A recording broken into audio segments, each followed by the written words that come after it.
sahabat Komsos Tanah Air, jumpa lagi bersama saya Feni di channel Komsos Paroki Santo Yosef Fakfak dalam acara Bincang Singkat Sahabat Komsos. Bersama saya sudah hadir bintang tamu kita, Bapak Marcelus Rahamitu, SPT MPD. Shalom Bapak, apa kabar?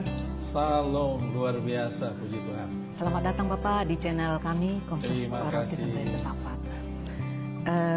Bapak mohon izin saya panggil Om Marcel saja ya. Boleh. Soalnya sudah terbiasa dengan sebutan itu. Siap, ya. siap. Baik, sahabat Komsos di mana saja berada, Bapak Marcel Rahamitu ini adalah seorang anggota DPRD Kabupaten Fakfak dari Partai Nasdem. Beliau juga adalah Ketua PHBK atau singkatan dari Panitia Hari-Hari Besar Kristen. Beliau juga terlibat aktif di dalam kepengurusan PDKK. Nah, PDKK sendiri ini kepanjangan dari Persekutuan Doa Karismatik Katolik. Oke, Om Marcel, aktivitas Om Marcel sehari-hari ini apa aja? Ya, baik. Jadi tadi sudah sampaikan, memang saya anggota DPRD Kabupaten Fakfak. Aktivitas saya sehari-hari sebagai anggota DPR, di mana saya selaku Ketua Fraksi Nasdem, dan juga sebagai di DPR sendiri ada alat-alat kelengkapan dewan berada di Badan Anggaran dan juga di komisi-komisi termasuk komisi 3 ya. Demikian. Ya. Nah, Om Marcel ini kan seperti kita tahu cukup aktif juga di dalam pelayanan, khususnya PDKK. Kalau saya boleh tahu, sejak kapan Om Marcel terlibat di dalam pelayanan-pelayanan gereja? Baik, kalau bicara soal pelayanan dalam gereja ini kan sebenarnya sudah aktif sejak saya SMA. Waktu saya SMA di Sorong, kemudian kuliah di Manokwari waktu kuliah ambil S1-nya. Ini sudah saya banyak berkecimpung dalam kegiatan-kegiatan gereja ya.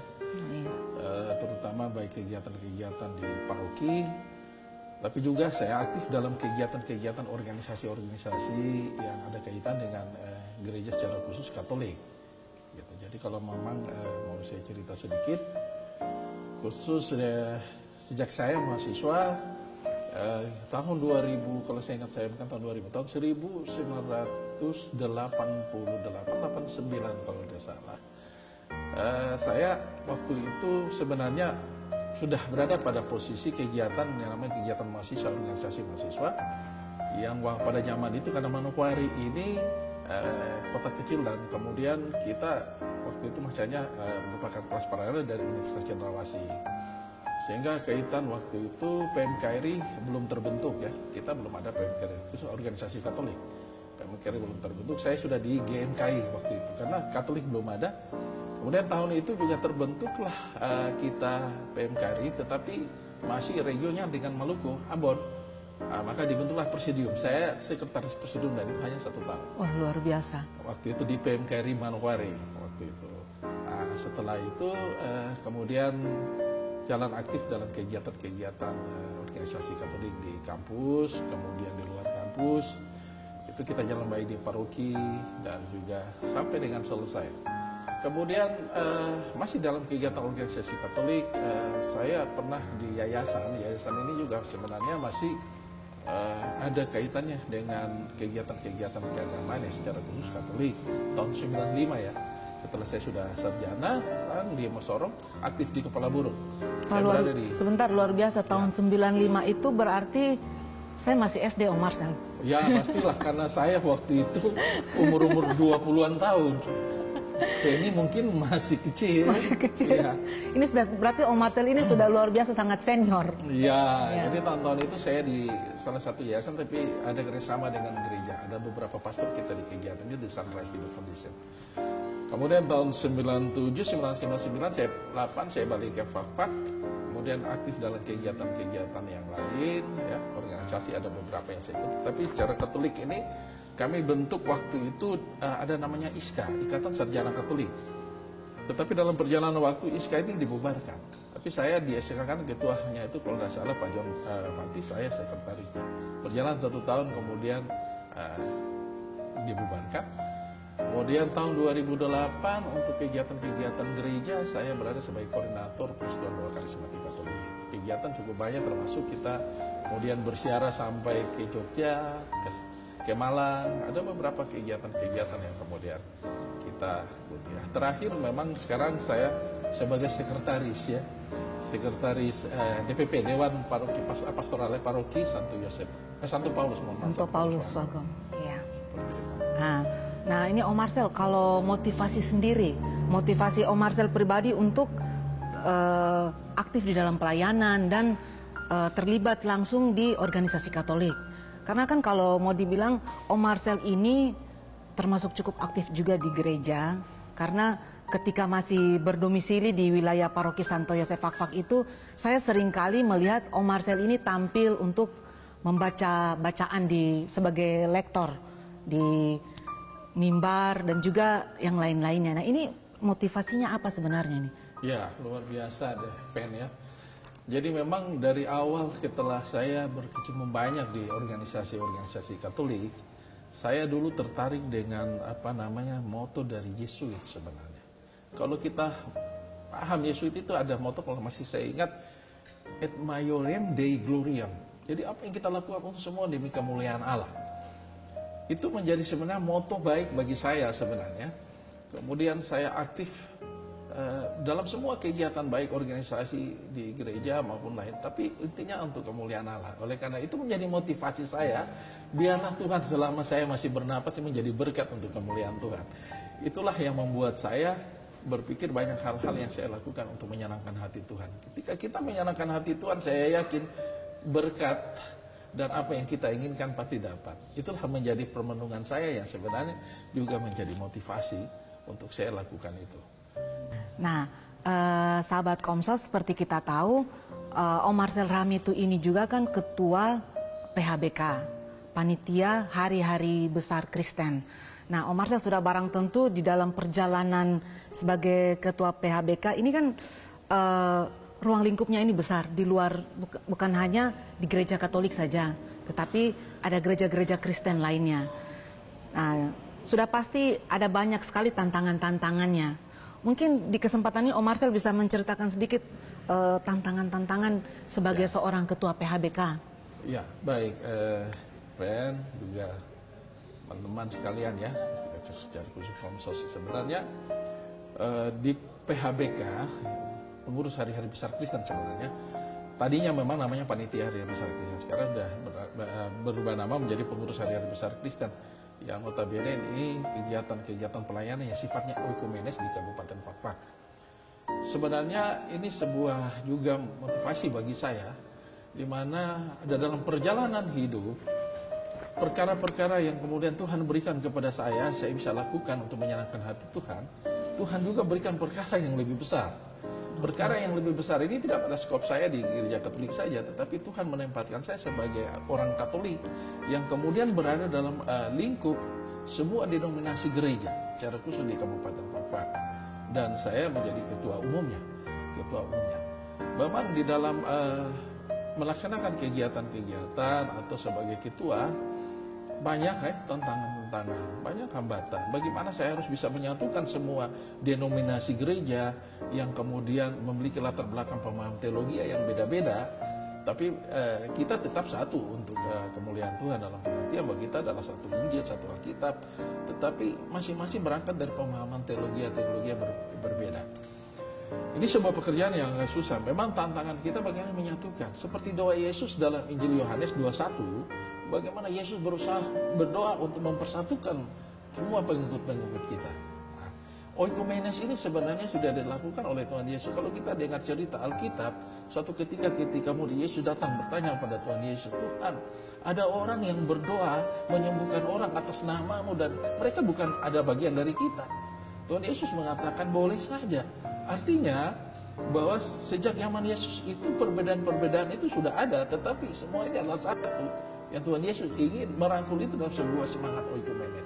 Nah, di dalam perjalanan ini saya juga mengalami banyak tantangan. Bagaimana mempersatukan semua di gereja-gereja ini dalam satu kegiatan, dalam satu wadah, semangat oikumenes dalam sebuah satu kesatuan, persekutuan untuk kemuliaan Tuhan. Ya, kita punya tanggung jawab itu adalah hari-hari besar Kristen. mulai dari perayaan Natal 5 Februari ini masuk di Papua. Kita berharap juga ketika agama Katolik masuk di Fakfak ini bisa kita rayakan. Kemudian perayaan Paskah, kenaikan, Pentakosta dan lain sebagainya, termasuk perayaan Natal sendiri. Nah, maka kegiatan-kegiatan ini harus bisa dilaksanakan. Tantangan cukup banyak. Tetapi bagaimana saya memanage dengan semangat tadi, dengan punya moto pribadi bahwa semua ini untuk perkara Tuhan yang lebih besar, yaitu untuk memuliakan Tuhan.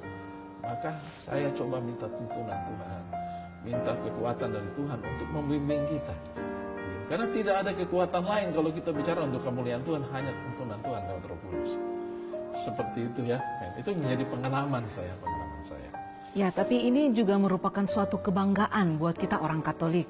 Karena salah satu sosok orang Katolik itu ada yang bisa menjadi ketua PHBK di antara yang lainnya.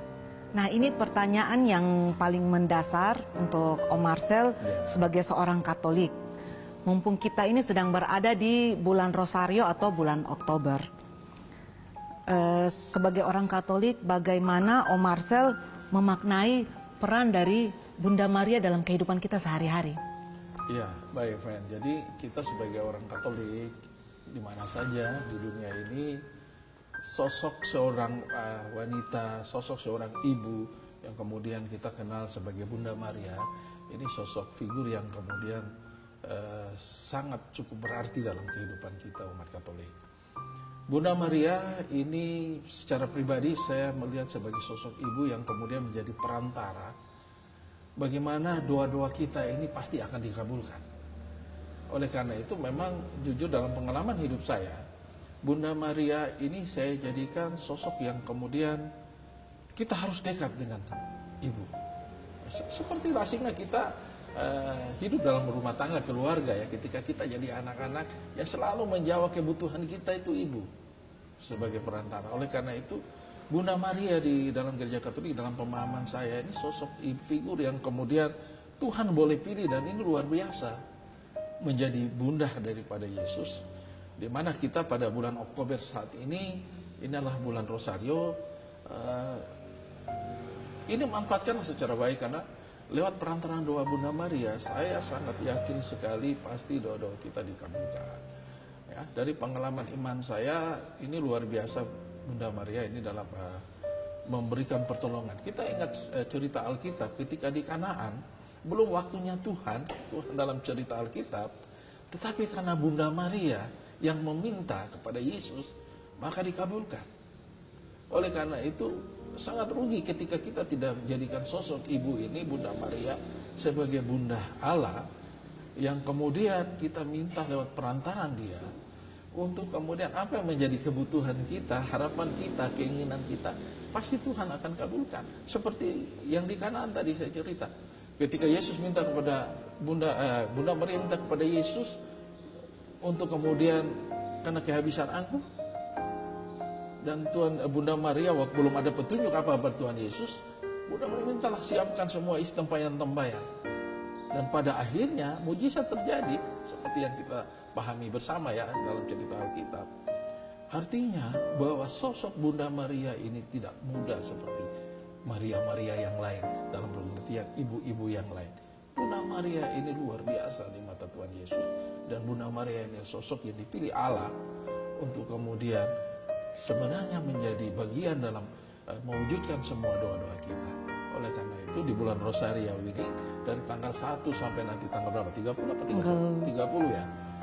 Tanggal 31. 31. Tanggal 31 kita Oktober. Manfaatkan waktu untuk dekat dengan Bunda Maria. Ya, sahabat Komsos, seperti tadi yang Om Marcel bilang, tetap mengandalkan Bunda Maria di setiap doa kita. Karena akan banyak mujizat yang terjadi. Dan jangan lupa rajin doa Rosario. Mumpung ini bulan Rosario. Nah, Om Marcel, dalam perjalanan hidup ini sudah pasti ada pengalaman iman. Ya, mungkin Om Marcel bisa berbagi sedikit dengan sahabat Komsos di rumah pengalaman iman yang sampai dengan hari ini tidak bisa dilupakan. Ya, ada beberapa pengalaman iman saya yang kemudian sebagai orang Katolik, sebagai orang Kristen, saya pasti ya, kalian juga pernah tahu, Marcel kan pernah sakit 2017, operasi kemudian fatal dan pada akhirnya antara hidup dan mati. Iya. Bayangkan saja sudah hampir 8 kali harus naik di meja operasi dalam penyakit yang sebenarnya masuk sehat, ditangani jadi sakit. Maka saya harus dirujuk. Saya sudah mengalami dalam situasi di mana napas ini sesak, sebentar lagi gelap dan masuk pada alam yang lain. Saya disuntik oleh jarum yang besar masuk di jantung, pacu jantung, diinfus masuk dengan alat. Tetapi saya hanya berserah pada Tuhan. Berserah pada Tuhan dan saya yakin Tuhan masih butuhkan saya. Ketika kita bekerja untuk pelayanan Tuhan, bekerja untuk kemuliaan Tuhan, saya yakin ketika kita minta pada Tuhan dengan iman, dengan kepercayaan, bahwa Tuhan pasti tolong. Tuhan pasti tolong. Maka kemudian saya dipulihkan. Itu salah satu bagian ya pengalaman iman. Tetapi ada satu pengalaman iman yang menarik. Tadi sudah kita ketahui, saya hari ini kan jadi anggota DPR. Iya. Salah satu orang Katolik di Fafak, saya termasuk juga ikut dalam berkompetisi politik yang cukup panjang. Saya waktu kemarin di bulan April tahun 2019 itu dalam kompetisi politik jadi caleg. Terakhir itu saya berserah pada Tuhan. Dan waktu yang paling banyak setiap jam 3 sore saya berdoa pada Bunda Maria. Ini pengalaman. Di Bunda ini sedikit saya berarti secara khusus novena ya? Novena. Ya. Saya memberikan kesaksian tentang Bunda Maria sebenarnya. Waktu itu saya setiap hari jam 3 orang masih perhitungan suara. Itu berarti di jam-jam kerahiman itu ya? Di jam-jam kerahiman itu saya berlutut pasang lilin, ada patungnya Bunda Maria. Bunda Maria kan tidak kita sembah patungnya Anda, tetapi di balik patung ada nilai ya, sosok ibu yang luar biasa. Di dalam benak saya itu saya lagi duduk di depan seorang ibu, mama saya yang lagi duduk dengar saya.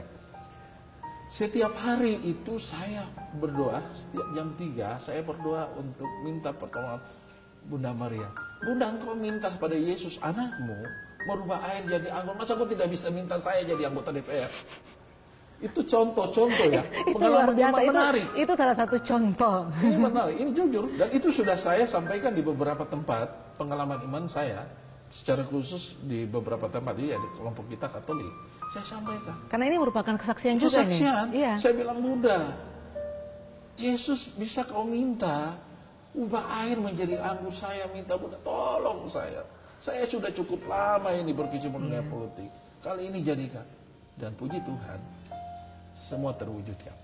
Saya minta Bunda, saya ya mohon maaf ini cara sedikit keluar. Dapil 5 saya urutan kelima aja udahlah. Ternyata betul.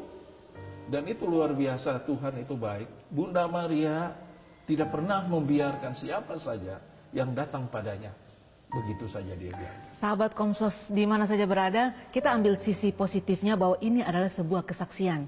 Kesaksian tentang doa novena yang mungkin kita sendiri pun pasti mengalaminya juga. Ya. Terus Om Marcel, kalau tidak salah saya itu pernah melihat di channel YouTube, tapi saya lupa namanya apa. Om Marcel pernah mengcover lagu. Mengcover lagu apa yang judulnya apa namanya? Ya. Itu latar belakang untuk mengcover lagu itu apa tuh? Artinya begini. Ini kan juga bagian dari sebenarnya saya mau memberikan sebuah kesaksian.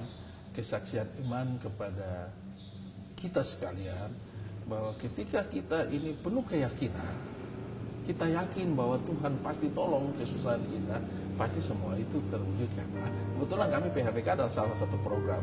Kita ada buat lagu secara lagu rohani menggunakan bahasa Fafak dan itu sudah dirilis ya. Saya akhirnya juga minta coba saya satu lagu yang walaupun itu ciptaan orang, tapi saya ingin membagi kesaksian iman bahwa dengan keyakinan apapun yang kemudian menjadi harapan kita pasti Tuhan kabulkan. Amin. Gitu. Ya. Maka saya coba menyanyikan lagu itu. Lagu itu saya nyanyikan karena saya sudah mengalami. Luar biasa. Bukan karena tidak mengalami, saya coba-coba hanya sekedar di bibir, tetapi karena saya mengalami itu. Saya mengalami itu, maka akhirnya saya coba memberikan sebuah keyakinan kepada kita yang lain yang percaya bahwa Tuhan itu luar biasa dan Tuhan yang akan menolong. Allah Bapa, Putra dan Roh Kudus itu tidak akan meninggalkan kita. Amin. Nah, Om Marcel, seiring perjalanan waktu, bagaimana Om Marcel secara pribadi melihat perkembangan orang muda Katolik di era digital saat ini? Ya, baik. Jadi memang zaman ini udah berubah. Zaman sudah berubah. Zaman saya dulu masih orang muda, dalam pengertian muda ini sebenarnya kalau pemahaman kita, kalau orang luar negeri sampai 60-an tahun itu masih di kategori muda. Tapi muda bagi saya sampai 40-an tahun. Saya sekarang sudah berada pada posisi kepala 5. Anak muda atau milenial ini tidak terlepas dari apa yang disebut dengan teknologi perkembangan informasi yang kita sebut hari ini digital. Sekarang berada pada 4.0, kemudian internet yang ini orang muda ini sangat sejalan. Oleh karena itu bagi saya orang anak-anak muda itu harus manfaatkan teknologi di era digital ini dengan baik, hal-hal yang sangat positif. Sangat positif. Karena kenapa? Perkembangan teknologi ini sangat profitable bagi generasi muda. Saya ambil contoh, saat ini online itu sudah menjadi bisnis yang luar biasa bagi generasi muda. Oleh karena itu, manfaatkan generasi muda dengan potensi-potensi yang ada, gunakanlah kesempatan digital, teknologi ini secara baik. Kita jangan teknologi hanya nonton film, main YouTube, tapi bisa dimanfaatkan karena teknologi luar biasa dan dia akan berkembang terus. Oleh karena itu generasi muda, saya kira kondisi generasi muda dengan perkembangan digital ini sangat berbarengan jalan dan itu harus digunakan dengan sangat baik dan bermanfaat dan dijadikan ini sebagai satu hal yang positif di dalam perkembangan dalam kebutuhan ya. Kaum milenial saat ini kan lebih banyak dibutuhkan. Milenial ini sekarang menjadi penggerak ekonomi. Milenial ini menjadi penggerak banyak hal ya. Pemerintah sendiri juga sangat butuh. Kami di DPR ini kali ini banyak anak-anak muda yang kemudian menjadi pendorong penggerak. Jadi semangat. Berarti anak muda ini juga sebagai ujung tombak juga ya? Anak muda ini menjadi ujung tombak sebenarnya. Gitu. Kalau itu kita sinkronkan, kita sejajarkan dengan perkembangan teknologi digital, internet ini bagi saya ini harus disejajarkan, sejalan. Dan itu dimanfaatkan secara baik. Jangan kita tidak manfaatkan itu. Seperti hari ini teman-teman ya, orang Katolik di bawah ada paroki Komsos menggunakan teknologi digital. Ini baik sebagai sarana informasi, perkembangan yang kemudian dulu gereja dalam perkembangannya teknologi ini belum ada. Orang dari kampung ke kampung bagaimana mensosialisasi, bagaimana mengajarkan, memberikan pengajaran iman. Nah, hari ini saya berharap generasi muda menggunakan manfaat teknologi untuk banyak hal seperti itu. Bagaimana kita mengekspresikan pengalaman hidup kita, mengekspresikan iman kita, memberikan pengajaran edukasi bagi sesama kita, gunakanlah teknologi. Sehingga tadi saya sudah sampaikan, kalau teknologi ini kita hanya jadi penikmat tapi tidak manfaatkan, agak susah. Secara khusus teknologi digital, internet dan informasi. Sehingga saya berharap di zaman saat ini bisa jadikan itu sebagai, katakanlah kalau itu untuk profitable dalam pengertian sebagai sarana komunikasi ekonomi, ya ini bisa dimanfaatkan. Sekarang orang jual-jual barang kan sudah online. Gitu. Kalau generasi muda tidak manfaatkan ini, kita kalah. Secara khusus generasi muda Katolik ya, saya berharap harus dijadikan ini. Oleh karena harus itu lebih memang semangat. ada di beberapa tempat saya selalu memberikan motivasi secara khusus bagi generasi muda. Kalau memang ada kesempatan untuk memberikan motivasi semangat bagi anak muda Katolik, ya saya siap dan memberikan semangat. Ini jadi PR untuk kami dari Komsos. Siapa tahu besok-besok kita membuat kegiatan yang bisa menghadirkan Om Marcel sebagai salah satu narasumbernya. Nah, Om Marcel, ini saya dari tadi bertanya, tapi ada yang kelewatan terkait PDKK. Oh, PDKK. Nah, terkait PDKK. Ya. PDKK ini sendiri kan Persekutuan Doa Karismatik Katolik. Ya. Mungkin Om Marcel bisa bercerita sedikit PDKK itu apa sih? Karena pasti kan banyak teman-teman Komsos ini yang tidak tahu PDKK ini apa. Oh ya. Jadi saya tadi ya ceritanya saya pernah menjadi koordinator. Iya. Koordinator kita di Persekutuan Doa Karismatik ini kita berada pada regio Papua Barat, Papua Barat. Setiap kelompok-kelompok Persekutuan Doa Karismatik diinginkan oleh gereja sebenarnya secara apostolik ini diakui dan diizinkan untuk menjadi kelompok-kelompok persekutuan yang sifatnya semacam kategorial, lintas kategorial. Dari pengalaman saya di PDKK ini sebenarnya salah satu kelompok karismatik, pembaharuan karismatik yang memotivasi semangat generasi muda. Bagi saya itu malah, sehingga waktu saya menjadi koordinator, banyak anak-anak muda ini yang kemudian sebenarnya kepingin saya memotivasi untuk menjadi penggerak di dalam gereja. Sehingga karismatik tidak identik dan kita datang doa tepuk tangan menyanyi seperti gereja-gereja karismatik, tidak. Nah, yang terjadi seperti itu. Jadi image-nya karismatik itu kita datang berdoa tepuk-tepuk tangan. Nah, itu sebenarnya kita berekspresi untuk memuliakan Tuhan. Ekspresi untuk memuliakan Tuhan. Tubuh kita ini adalah bait Allah yang suci. Oleh karena itu, Allah kita ini Allah yang mau disembah, dipuji dan dimuliakan. Allah bertata di atas puji-pujian. Oleh karena tergantung kita. Ada orang yang mau berkusut, mau duduk. Ada yang setelah Konsili Vatikan II, gereja mulai membuka diri. Jendela-jendela gereja mulai dibuka untuk kemudian harus berekspresi. Ada kelompok-kelompok kategorial yang kemudian duduk kusut. Kemudian Lego Maria harus duduk kusut. Kemudian ada kelompok-kelompok lain. Kita ada kelompok-kelompok karismatik yang kemudian mengikuti perkembangan zaman. Saya kira sejak tahun 60-an di Indonesia ini sudah ada gerakan pembaharuan itu. Untuk memberikan semangat. Generasi muda yang hari ini ada perkembangan teknologi canggih yang kemudian harus berekspresi, memuliakan Tuhan menggunakan teknologi. Bolehlah manfaatkan itu secara baik. Berada dalam kelompok karismatik. Sehingga karismatik sebenarnya ini bagian daripada kita mengajak umat kita yang tadinya katakanlah malas gereja, dia anggap gereja sama saja. Ya mungkin kita bisa motivasi lewat kegiatan-kegiatan untuk mengembalikan orang datang ke gereja hari Minggu. Tetapi bukan berarti karismatik ini harus mengesampingkan apa itu namanya misa, ekaristi, liturgi yang kemudian Katolik yang kudus dan apa. Tidak. Tetapi bagaimana gerakan-gerakan pembaharuan ini memotivasi orang. Konon cerita gereja ini hanya kusut diam, Roh Kudus tidak bekerja. Hari ini orang mau melihat bagaimana Roh Kudus ini harus berapi-api dalam setiap manusia. Semangat api pembaharuan Roh Kudus harus tumbuh. Maka waktu itu saya ketika jadi koordinator, saya bawa teman-teman pengurus PDKK dan kemudian beberapa mendapat bantuan pemerintah, kita pergi ke kelompok KTM di Malang. Kemudian kita ke Jogja. Di sana mereka juga berdoa, berekspresi menjadi pendoa-pendoa dengan gaya yang masing-masing dianggap karismatik. Ada bahasa roh, berbahasa roh, ada hikmat, ada marifat yang kemudian mereka dapat, mereka lakukan, gunakan.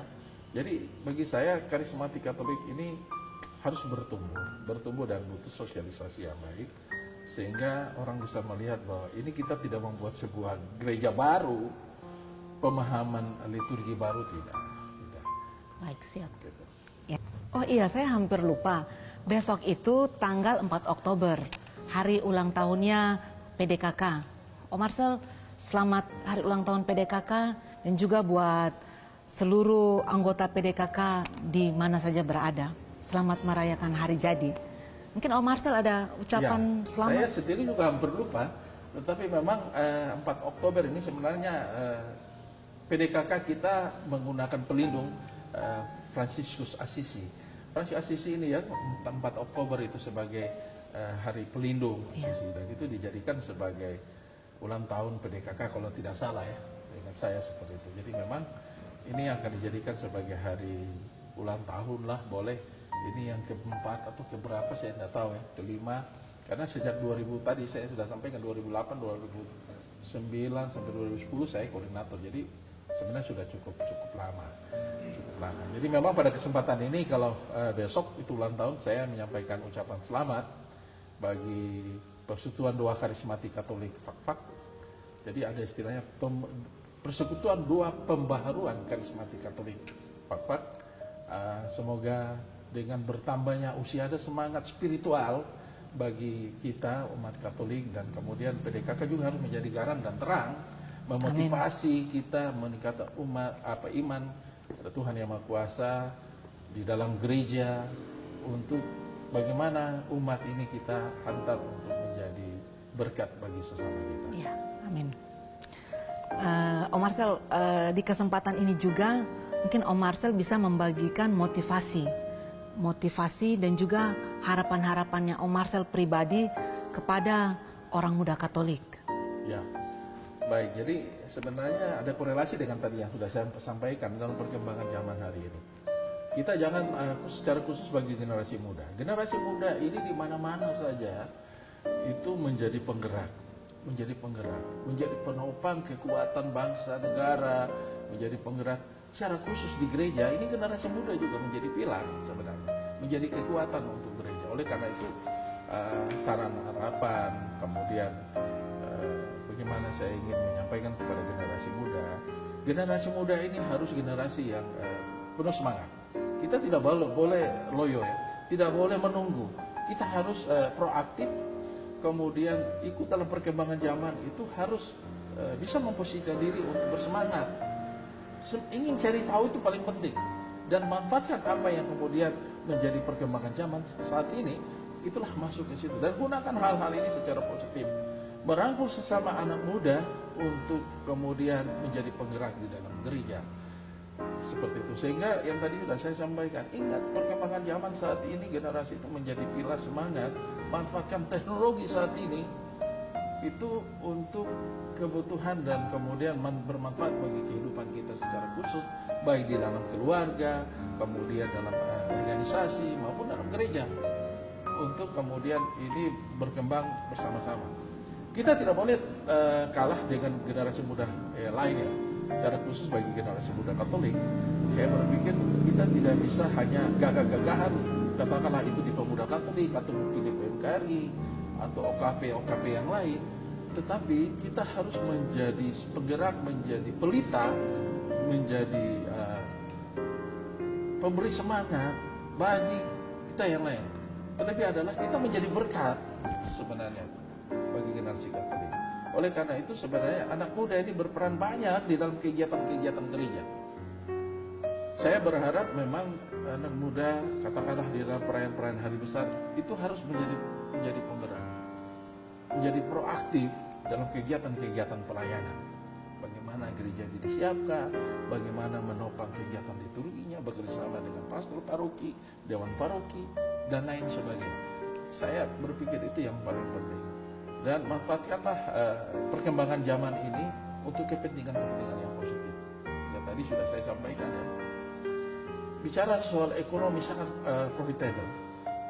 Kalau anak generasi muda bisa manfaatkan HP hari ini, kalau anak muda yang kemudian ikut dalam perkembangan zaman, ini bisa mendapatkan banyak hal. Dengan jualan online. Jual online, mempromosikan sesuatu, menggunakan teknologi kemampuan dia dan lain sebagainya untuk bisa bermanfaat secara ekonomi. Untuk hal-hal yang positif. Hal-hal yang positif. Bukan yang negatif ya. Bisa saja dia bukan buat semacam konten maupun dia buat semacam aplikasi yang kemudian itu bisa disebarkan kemana-mana bagi generasi muda Katolik. Oh ya, ini ada sebuah pengajaran iman bagi saya. Koordinasi dengan pastor, apakah izin pastor saya bisa sedikit mengulas tentang Alkitabiah? Boleh. Dalam permohonan kehidupan dia. Saya kira bisa. Seperti itu. Jadi itulah sebenarnya motivasi yang bisa saya berikan generasi muda. Kemudian anak muda juga harus membuka diri dan kemudian banyak melakukan koordinasi juga banyak. Anak-anak muda Katolik punya banyak pengalaman. Ada orang-orang tua saat ini yang juga pernah dulu menjadi anak muda, punya pengalaman. Ya nanti disinkronkan dengan pengalaman zaman itu dengan zaman sekarang untuk kepentingan yang tadi saya sampaikan, baru kemuliaan Allah. Allah dimuliakan, Allah yang lebih besar dari segala-galanya.